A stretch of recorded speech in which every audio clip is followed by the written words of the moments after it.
ప్రతి ఒక్కరి జీవితంలో ఒక శత్రువు అనేవాడు ఖచ్చితంగా తయారవుతాడు.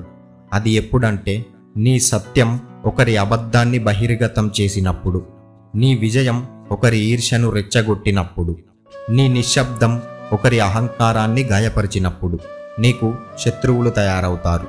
కొన్నిసార్లు నీ మంచితనమే కొంతమందికి తట్టుకోలేని బాధ అవుతుంది. నీ ఎదిగే విధానం వారికి అవమానంగా అనిపిస్తుంది. అప్పుడు వాళ్ళు నీ మీద కపట ప్రేమ చూపించి ద్వేషం పేరుతో నీకు శత్రువులుగా మారుతారు. కానీ గుర్తుపెట్టుకో, నీ దారి సత్యమైతే, నీ ప్రయత్నం ధర్మమైతే, నీ శత్రువుల సంఖ్య పెరుగుతుంది అంటే నీ శక్తి కూడా పెరుగుతుంది అని తెలుసు. శత్రువులు నిన్ను ఆపడానికి కాదు, నిన్ను మెరుగుపరచడానికి వస్తారు. వాళ్ళే నీలో ఉన్న బలాన్ని పరీక్షించే అగ్ని లాంటి వాళ్ళు. ఒక రకంగా వాళ్ళే నీ విజయానికి పునాది. కాబట్టి వారిని ద్వేషించకు, వారికి ధన్యవాదాలు తెలుపు. ఎందుకంటే వారే నీ గెలుపుకు అవసరమైన అగ్ని.